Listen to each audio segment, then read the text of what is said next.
welcome to my channel Study Point by Radha Priya, and today we will discuss about nutrition in plants, and this chapter is mainly for class 7. So let's start. So do you know what is the meaning of nutrition? Do you ever heard that what is nutrition?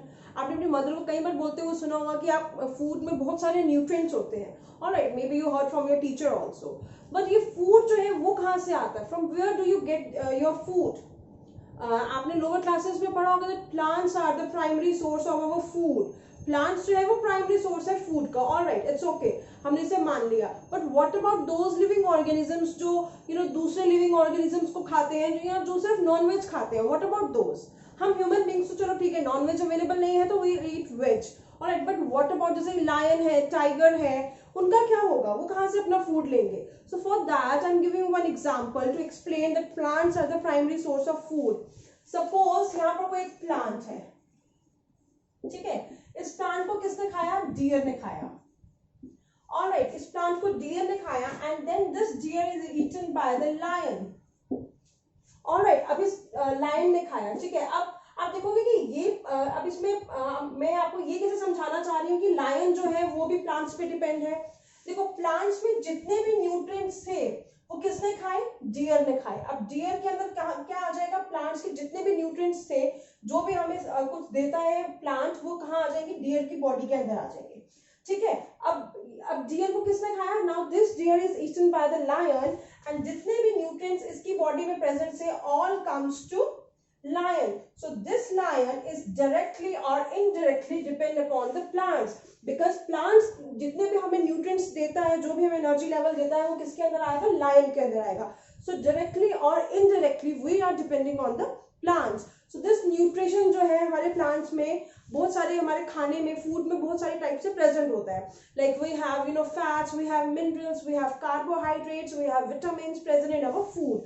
But अगर हमें इसे पढ़ना है तो there are two modes of nutrition, कि हम लोग अपना खाना बनाते कैसे हैं, ठीक है. मोड्स क्या है न्यूट्रिशन के? So there are two modes of nutrition. Alright, the first one is the autotrophic and the second one is the heterotrophic.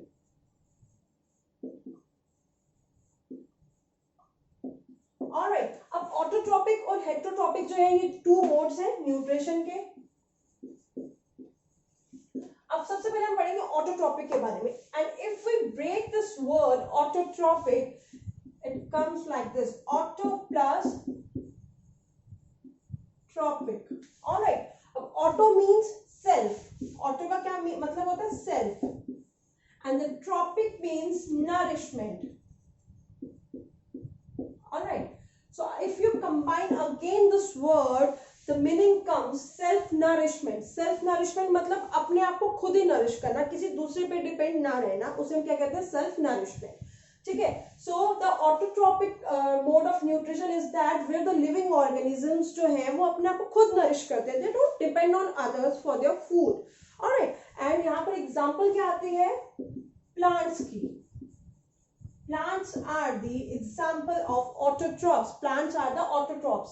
Autotrophs मैंने word क्यों use किया?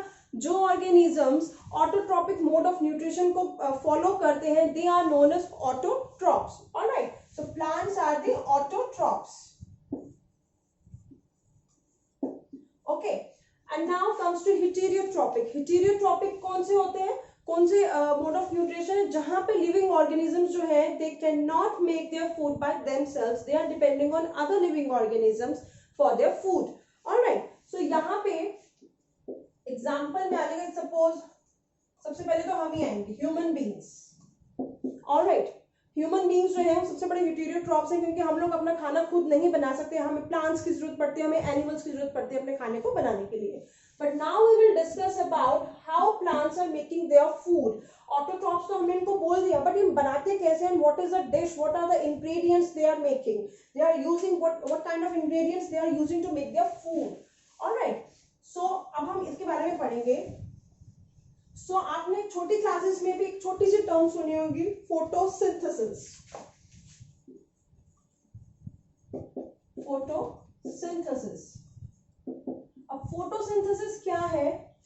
फोटोसिंथेसिस मींस अपना खाना बनाना, प्लांट्स जब अपने आप को सेल्फ नरिशमेंट करते हैं, अपनी सेल्फ नरिश करते हैं अपने आप को, उसे हम फोटोसिंथेसिस कहते हैं। बट इसमें होता क्या है, अब फोटोसिंथेसिस मींस अपना खाना बनाना। और एक सिंपल लैंग्वेज में अगर मैं आपको बोलूँ तो आप खाना बनाने के लिए आपको पता है कि जैसे ही आपकी मदर कोई भी डिश बनाती है तो सबसे पहले she is collecting the ingredients, वो सबसे पहले इंग्रेडिएंट्स को इकट्ठा करती है कि हम लोगों को कौन से डिश बनाने के लिए क्या क्या चीजें चाहिए। तो फॉर दैट कि अगर हम अब प्लांट्स का फूड बना रहे हैं तो for that we have to collect the nutrients, we have to see that which kind of nutrients are using in making the food of plants. तो सबसे पहले तो they are using carbon dioxide, alright, they are using water and minerals, they are using chlorophyll, and they are using sunlight. All right, these are the 4 ingredients with the help of plants are making their food, or they can cook their food with these ingredients. All right, but now where is the kitchen? यहाँ ये plants जो अपना खाना बनाते कहाँ पे हैं? So leaves are the kitchen. Leaves जो है अपना प्लांट्स जो है अपना खाना कहाँ बनाते हैं? लीव्स के अंदर। अब प्रोसीजर क्या है? अब प्रोसीजर के लिए I show you diagram. Suppose here is a plant, sorry here is a tree, I show you another one.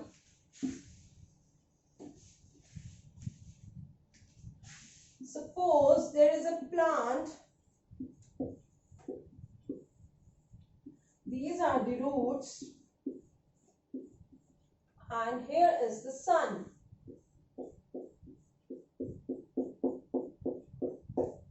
All right, this might be not visible to you, the sun, so I'll make sun here.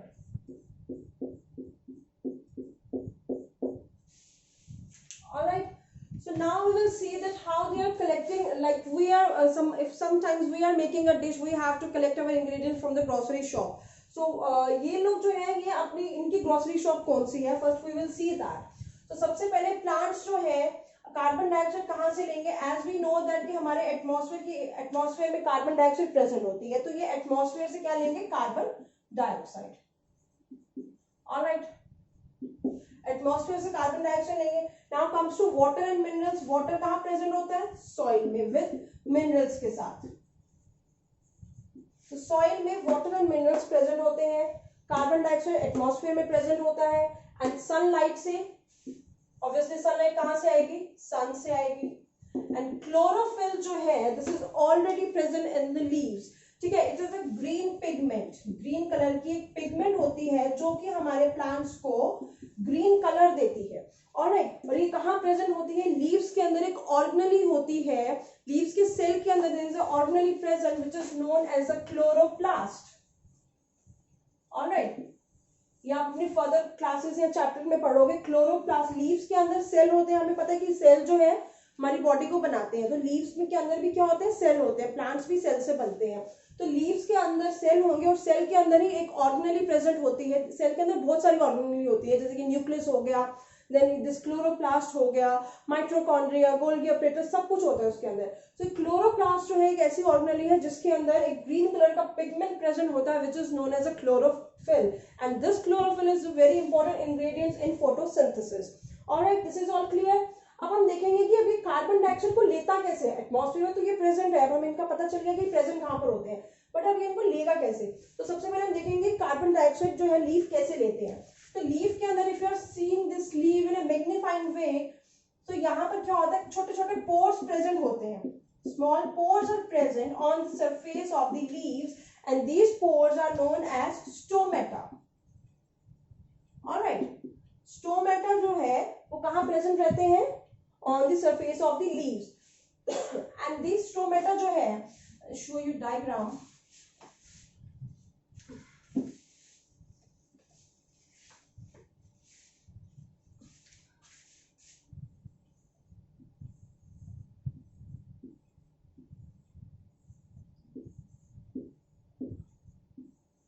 कुछ ऐसे ही होता है।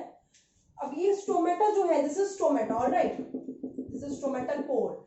अच्छा, stomata जो है अभी इसके आसपास में कुछ सेल्स रहते हैं जो उसको गार्ड करते हैं, तो हम इन्हें क्या कहते हैं? गार्ड सेल्स कहते हैं। ऑलराइट, अब मैंने आपको बोला कि इस कार्बन डाइऑक्साइड जो है लीव्स कैसे लेते हैं, स्टोमेटा में। स्टोमेटा कहाँ प्रेजेंट होता है, लीव्स के सरफेस पे। अब स्टोमेटा जो होता है वो कैसा होगा, स्टोमेटा के आसपास कुछ सेल्स प्रेजेंट होते हैं जो उसको गार्ड करते हैं, और उन्हें हम क्या कहते हैं, गार्ड सेल्स कहते हैं, और जो कि डिसाइड करते हैं कि कब स्टोमेटा ओपन होगा, कब बंद होगा। ठीक है, अब जैसे ही लीव्स को क्या चाहिए, कार्बन डाइऑक्साइड चाहिए, तो वैसे ही ये ओपन होंगे। जो स्टोमेटा जो है, पोर्स जो है, वो कार्बन डाइऑक्साइड को लेंगे एटमॉस्फेयर से, ऑक्सीजन को रिलीज करेंगे, देन बंद हो जाएंगे। वैसे ही ये कॉन्टिन्यूसली ये चीजें जो है ओपनिंग एंड क्लोजिंग करते रहते हैं, जैसे जैसे अपनी नीड के अकॉर्डिंग। ऑलराइट, अब वैसे ही सनलाइट जो है, ये क्लोरोफिल जो है उसको ट्रैप करती है, इसको एनर्जी, यहाँ से ये एनर्जी लेते हैं, सनलाइट से क्या लेते हैं, एनर्जी लेते हैं। ऑलराइट, सो यहाँ पे मैंने आपको बता दिया कि कार्बन डाइऑक्साइड और सनलाइट जो है वो कैसे आती है। ठीक है, अब हम देखेंगे वाटर एंड मिनरल्स जो सॉइल में प्रेजेंट है, तो ये लीफ तक कैसे जाएंगे। तो यहाँ पे क्या होता है कि अब रूट्स के अंदर तो वाटर एंड मिनरल्स प्रेजेंट है, तो क्या होता है कि लीफ के अंदर स्टेम में एक ऐसे वेसल्स प्रेजेंट होते हैं, ट्यूब लाइक वेसल्स, जिन्हें हम जाइलम वेसल्स कहते हैं।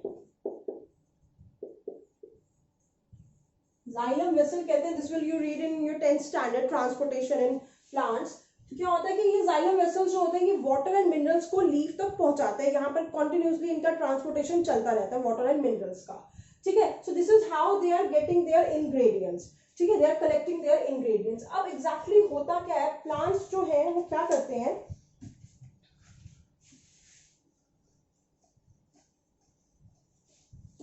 अब प्लांट्स ने ये सब कुछ ले लिया, ठीक है, जितने भी इंग्रेडिएंट्स थे उन्होंने ले लिए। अब उसके बाद क्या बनेगा, इनका जो फूड का जो प्रोडक्ट होगा, व्हाट वाज दैट। तो सबसे पहले तो मैंने आपको बताया कि कार्बन डाइऑक्साइड ले रहे हैं, ये वाटर ले रहे हैं, ठीक है, in presence of sunlight and chlorophyll. ठीक है, these all are the ingredients, and now what is the product, C6H12O6 plus 6 molecules of oxygen. So this C6H12 is O6 is the glucose. We can call this as a glucose, and they are giving us oxygen also, and that oxygen ये कहाँ जाता है, ये atmosphere में release हो जाता है, releases in atmosphere. All right, so this is the chemical reaction of photosynthesis. This is a way that plants are making their food, they are doing photosynthesis. And now अब हम देखेंगे कि कुछ ऐसे भी plants होते हैं जो कि they are not green in color, मतलब उनके अंदर chlorophyll present नहीं है, but still they are how they are making their food. Alright, वो हम अभी आगे जाके पढ़ेंगे। बट यहाँ पर अगर आपने अब एक और प्लांट देखा होगा, आपने देखा होगा कि कहीं भी एक स्टेगनेंट वाटर अगर होता है या किसी पॉन्ड में आपने देखा ग्रीन कलर की लेयर होती है, तो उसे हम क्या कहते हैं, एल्गी कहते हैं। That algae is also green in colour. So green colour है तो इट मीन्स उसके अंदर क्लोरोफिल प्रेजेंट है, इट मीन्स वो फोटोसिंथेसिस करती है, और फोटोसिंथेसिस करने के बाद क्या होता है, अपना खाना वो खुद बनाती है। ठीक है, अब फोटोसिंथेसिस जो हुआ ये आपको मैंने बताया सनलाइट की प्रेजेंस में, डे टाइम में ये सब कुछ हो रहा है। But what about the night time, night time पे क्या होता है। अब नाइट टाइम पे क्या हुआ कि प्लांट्स फोटोसिंथेसिस तो होगी नहीं, तो नाइट टाइम पे ये लोग क्या करते हैं, ऑक्सीजन को they are taking the oxygen and they are releasing the carbon dioxide. All right, but this carbon dioxide, they are not releasing this carbon dioxide in atmosphere, they are storing this carbon dioxide for the photosynthesis for the next day. All right, तो इस carbon dioxide को ये लोग store करते हैं, but यहाँ photosynthesis के time पे जो ये ऑक्सीजन रिलीज जो बनाते हैं उसको ये रिलीज करते हैं एटमॉस्फेयर के लिए फॉर अस। जितने भी बाकी जो लिविंग ऑर्गेनिजम्स हैं जिनको ऑक्सीजन की जरूरत पड़ती है, they are releasing that oxygen for other living organisms. So this is how plants are showing photosynthesis. But now there are, इन्होंने अपना ग्लूकोज तो बना लिया, but there are some other compounds, some other things they also need. So they also need nitrogen. ठीक है, अब इनको nitrogen भी चाहिए। नाइट्रोजन किसके लिए चाहिए, for the making of protein. Protein को बनाने के लिए इनको नाइट्रोजन चाहिए। अब नाइट्रोजन जो है इनके पास कैसे आएगा, सो हमारी सॉइल में there are some bacteria present, some micro organisms present, जो कि इनके लिए इनको क्या देते हैं, नाइट्रोजन देते हैं एटमॉस्फेयर से, और ये क्या करते हैं, उस नाइट्रोजन से अपना प्रोटीन को बनाते हैं। ऑलराइट, ये अभी हम आगे चल के इसी चैप्टर में पढ़ेंगे। Now we will discuss about the another mode of nutrition, that is a heterotrophic kind of nutrition. And मैंने आपको स्टार्टिंग में ही बताया था कि heterotrophs क्या होते हैं, जो अपना खाना जो है दूसरे लिविंग ऑर्गेनिज्म से लेते हैं. Alright, so here the definition is the organisms which get their food from other living organisms. These are known as heterotrophic kind of nutrition, or those organisms which perform this kind of nutrition are known as heterotrophs. Alright, तो यहाँ पर एक example आती है. आपने एक plant के बारे में सुना होगा, कस्क्यूटा, जिसे हम अमरबेल भी कहते हैं. ऑलराइट, ये कस्क्यूटा जो होता है ये दूसरे प्लांट्स पे रहता है. अब रहता है, अगर अपना शेल्टर ये यहाँ से ले रहा है, इट मींस अपना नरिशमेंट भी ये यहीं से कर रहा होगा. तो यहाँ पर दो टर्म्स आती हैं, parasite and host. Parasite and host. तो ये कस्क्यूटा जो है, जो अपना खाना दूसरे लिविंग ऑर्गेनिज्म से लेता है, उसे हम क्या कहते हैं, पैरासाइट. एंड जो अपना खाना दे रहा है, अपने से खाना दे रहा है, उसे हम क्या कहेंगे, होस्ट. ठीक है. So parasite and host, these are the example of heterotrophic kind of nutrition. ठीक है. Now comes to another topic which is known as insectivorous plants. Do you heard about that insectivorous plant? आपने कभी सुना है कि कुछ plants जो है वो इंसेक्ट्स को खाते हैं? यहाँ पर थोड़ा सा उल्टा होता है. वैसे तो इंसेक्ट्स जो है वो प्लांट्स को खाते हैं, बट यहाँ पर थोड़ा सा अलग है कि प्लांट्स जो है वो ही इंसेक्ट्स को खा रहे हैं. तो यहाँ पर एक प्लांट होता है जिसे हम कहते हैं पिक्चर प्लांट. पिक्चर प्लांट जो है उसकी लीफ जो होती है इतनी मॉडिफाई होती है कि वो उसको इसको एंटेंगल कर लेती है अपने अंदर किसी इंसेक्ट को. तो शो यू, अगर आप थोड़े मैग्नीफाइंग वे में देखेंगे तो उसका जो एपेक्स जो होता है इतना ज्यादा मॉडिफाई होता है, नीचे की तरफ होता है. ऑलराइट, और यहाँ पर एक लिड होती है, एंड देन इस लीफ के अंदर कुछ हेयर्स होते हैं which is directed downwards. Alright, so ये lid जो होती है, when they see any insect near them, what will happen that this lids open, ये lid open होंगी, and this hair present inside this entangle the insect, उसको entangle कर देंगे, और उसके बाद क्या होगा, ये lid जो होगी वो close हो जाएगी. अब जब वो entangle हो गया insect hairs के अंदर tightly एकदम, एंड लिड ओपन होगी, तो ऑब्वियसली बात है कि वो इंसेक्ट जो है वो डेड हो जाएगा. अब वो डेड हो जाएगा तो ये प्लांट्स जो है उसको डाइजेस्ट कैसे करेंगे? सो दीज हेयर्स यानी जो लीफ जो है ये क्या करती है, they secrete the digestive juices to digest that insects. Alright, so this is how they are trapping the insect, and that's why we call them insectivorous plants. So there is one more term in your topic is saprotrophs. Saprotrophs क्या होते हैं? This is a type of heterotrophs. Saprotrophs वो होते हैं जो अपना खाना जो है वो dead decaying matter से लेते हैं. Alright, they are also depend on others, क्योंकि ये heterotype का टाइप है, तो ये भी अपना खाना दूसरों से ही लेंगे, बट कहाँ से लेंगे? ये अपना खाना कोई भी डेड डिकेइंग मैटर जो है, सपोज किसी प्लांट की जो बॉडी जो है वो पड़ी हुई है, या किसी एनिमल जब डेड हो जाते हैं तो उनकी बॉडी पड़ी हुई है, तो ये क्या करते हैं, वहां पे ग्रो करते हैं. आपने कभी देखा होगा रेनी सीजन्स में मोस्टली क्या होता है, कोई भी एक वुड पड़ी हुई है, कोई भी एक लकड़ी पड़ी हुई है, उसके ऊपर क्या होता है, रेनी सीजन्स में क्या होता है कि वहां पर कुछ अम्ब्रेला लाइक स्ट्रक्चर्स बन जाते हैं. ठीक है, वो स्ट्रक्चर्स जो होते हैं वो स्ट्रक्चर्स अपना खाना कहाँ से लेते हैं? वो स्ट्रक्चर्स जो है वो अपना खाना वुड से लेते हैं. आपको मैं अगर एग्जांपल दूं तो आपने this will happen mostly in rainy seasons. ठीक है, अगर आपको एग्जांपल दूं, आपने देखो रेनी सीजन्स में क्या होता है, if you are taking a slice of bread and you are not using that slice for few days, what will happen? आप देखोगे उसके ऊपर कुछ ग्रीन कलर के या कुछ ब्लैक कलर के पैचेस बनना स्टार्ट हो जाएंगे. वो पैचेस क्या होते हैं? Have you ever notice, have you ever think कि वो पैचेस क्या होते हैं? वो पैचेस होते हैं फंजाई. फंजाई जो है वो डिपॉजिट हो जाती है ब्रेड के ऊपर. अब वो फंजाई वहां पर डिपॉजिट होकर करती क्या है?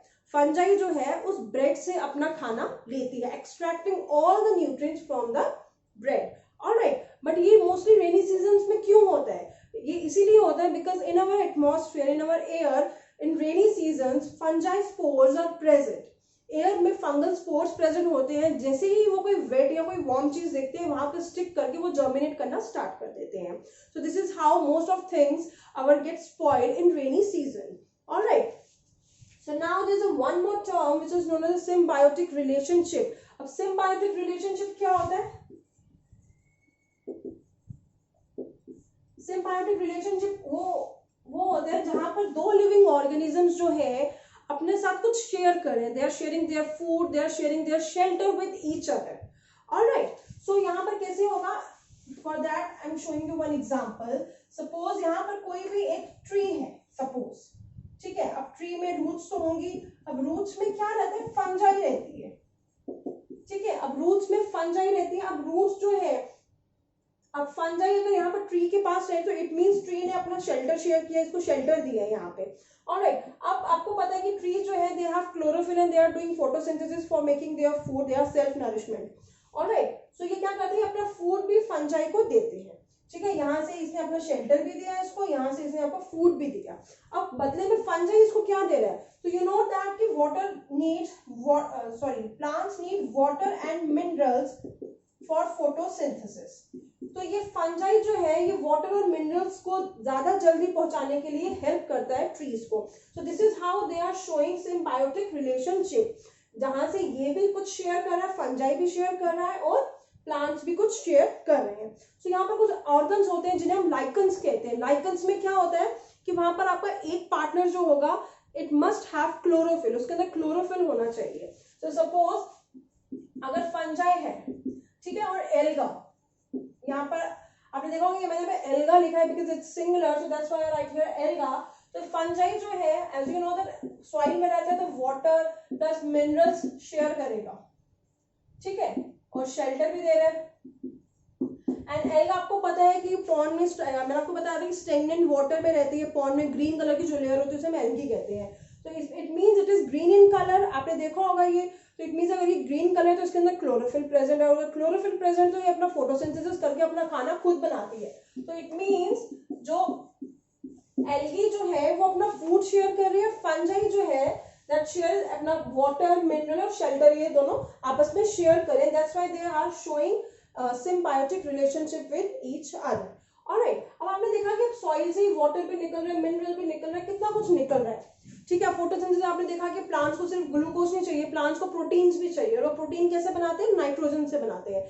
सो कितनी सारी डेफिशिएंसी जो है वो हो जाती है सॉइल के अंदर. तो वो जितने भी न्यूट्रिएंट्स हैं वो कहाँ से लेती है. So here now our next topic is how soil is replenished, how nutrients are replenished in the soil. Alright. तो इसमें क्या होता है कि अब सॉइल जो है, अब आपने देखा कि कोई भी क्रॉप अगर उगती है, अगर आप कोई भी फसल को अगर आप उगा रहे हो, तो जब उसको हार्वेस्ट करेंगे, जब हम उसको काटते हैं तो उसके बाद क्या कहते हैं कि ये जमीन अब बंजर हो जाती है. क्यों हो जाती है, क्योंकि उसमें से जितने भी न्यूट्रिएंट्स जो थे सॉइल के अंदर वो सब ले लिए जाते हैं. तो सेकेंड क्रॉप को ग्रो करने के लिए ये लोग क्या करते हैं, उसके अंदर फर्टिलाइजर्स को डालते हैं. फार्मर्स फर्टिलाइजर्स को ऐड करते हैं, देन दूसरी क्रॉप को ग्रो करते हैं.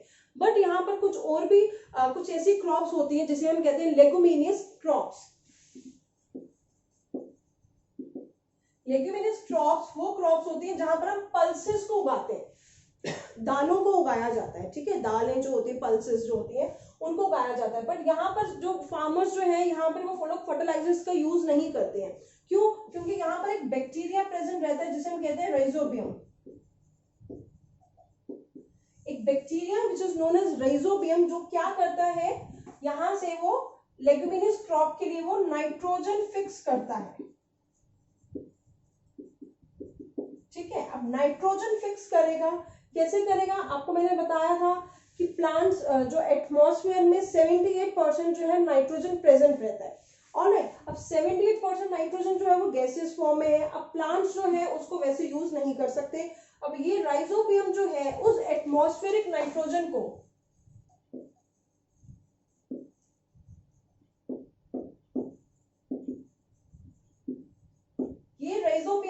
इस एटमॉस्फेरिक नाइट्रोजन को ऐसे यूजेबल फॉर्म में बनाता है. यूजेबल फॉर्म में बनाएगा, कौन सी यूजेबल फॉर्म में, जिसे कि प्लांट्स जो है, क्रॉप्स जो है यूज कर सके, ठीक है. अब यूज करेगा, देन राइजोबियम जो है वो क्या करेगा, यहाँ पर लेगुमिनियस क्रॉप्स को देगा, ठीक है. यहाँ पे क्या करेगा, ये लोग भी दोनों आपस जो है, लेगुमिनियस क्रॉप और राइजोबियम भी है जो है, ये भी सिम्बायोटिक रिलेशनशिप को शो कर रहे हैं. तो ये क्या करते हैं, नाइट्रोजन को दे रहा है, किसको, लेगुमिनियस क्रॉप्स को, ठीक है. जिसकी वजह से क्या होता है कि यहाँ पर ये लोग जो है ये प्रोटीन बना रहे हैं, ठीक है. अब प्रोटीन होगा, यहाँ पर नाइट्रोजन होगा, तो it means they are rich in nitrogen. तो यहाँ पर लेगुमिनियस क्रॉप्स को ये लोग उगाते हैं. तो क्या होता है कि हमेशा जो है राइजोबियम जो है ये इनके लिए नाइट्रोजन का अमाउंट जो है वो फिक्स करता रहता है, जिसकी वजह से ये क्रॉप्स जो है they don't need any kind of fertilisers. अब फर्टिलाइजर्स होते क्या है, बेसिकली उनके अंदर नाइट्रोजन होता है, फॉस्फोरस होता है, ये सारी चीजें उनके अंदर, न्यूट्रिएंट्स जो होते हैं उनके अंदर पाए जाते हैं। That's why they are harvest के बाद they are putting all the fertilisers in the soil.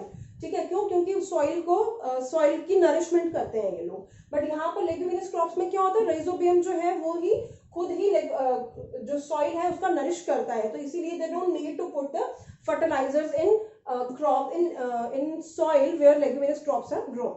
All right, so this is all about nutrition. In this video you will see some important questions and or some important points of this chapter. And if you like my video, please hit the like button and share my video with your friends, and don't forget to subscribe my channel. Thank you.